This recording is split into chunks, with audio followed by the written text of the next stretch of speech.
Hello, I would like to take a few moments and really break down some hand grips and positions to make sure that things are being done properly and consistently.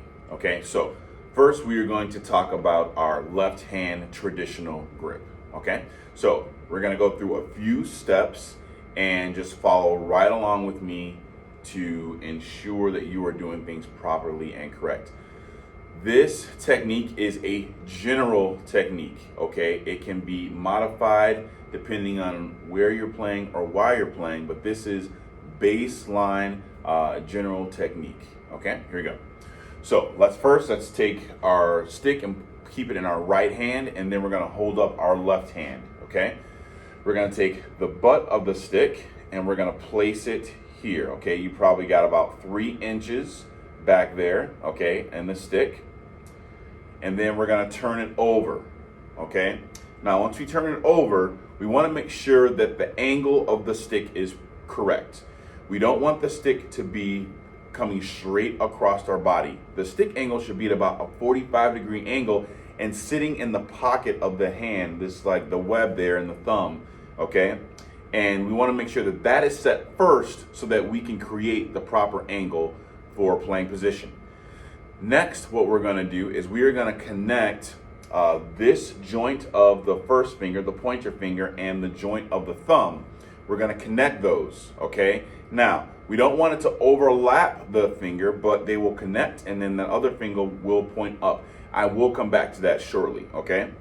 The middle finger will lay comfortably and relaxed across the top of the stick, okay? Then the ring finger will then lay under the stick, and the stick will lay where the skin meets the nail. That is very important, where the skin meets the nail, okay?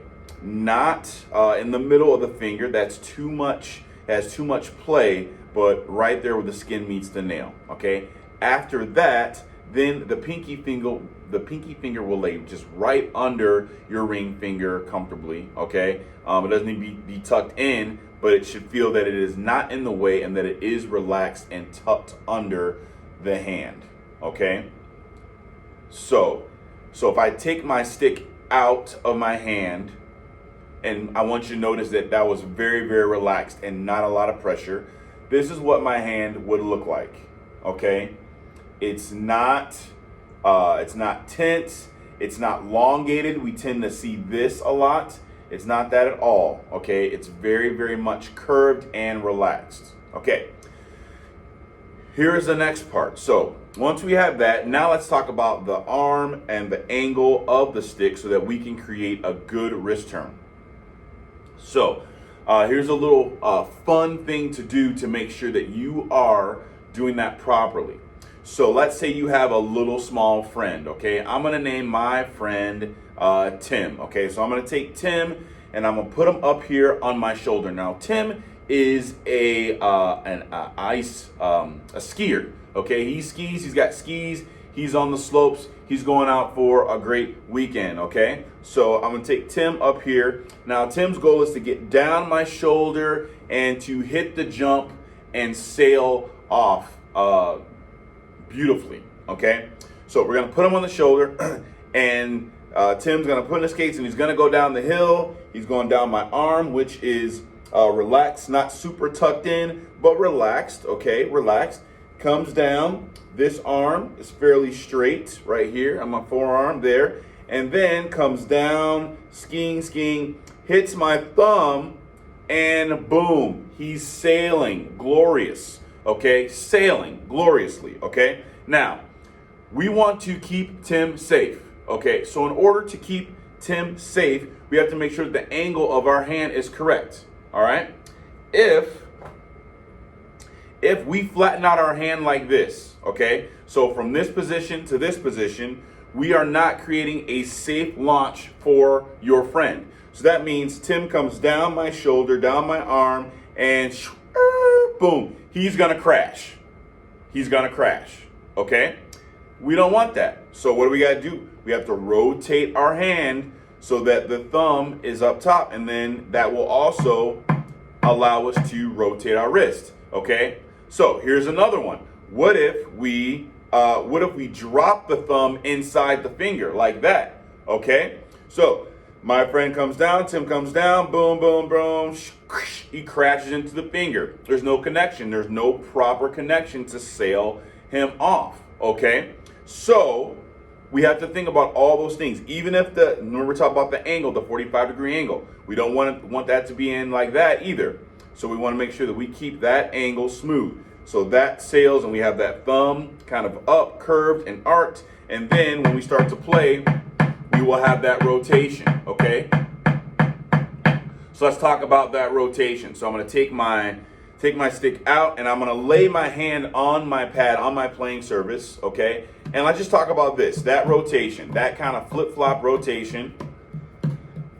This can be something that you can do just to understand what that rotation is, okay? This is simple, okay? Then put the stick back in, and then I think about that rotation.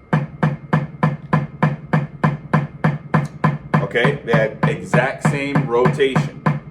Okay, and remember, it's not about how fast that you go through it all. I mean, this is great. You know, this is great. Also, make sure you want to make sure you don't lift up and create tension in the shoulder, and also create tension here. If you get too high above your playing surface, you're going to create tension. Okay, we're all about not creating a lot of tension. Okay, now. Another thing that you can do to help work on how this wrist turn feels is take off all the fingers and then just work the pocket. Okay? Just work the pocket. And you will feel the wrist turn, and you should feel the thumb pushing the stick down. And this is also going to work on your up and down stroke. Okay, so let's take that out, and I'm going to do the same thing. Boom, boom, boom, boom, boom, boom, boom. Now I'll do it on the pad. Okay, that same motion, you'll feel it all. That'll all connect, and then fingers back on. So you can check in by doing fingers on, 5, 6, 7, 8, fingers off. Fingers on, fingers off. Fingers on, fingers off. Okay?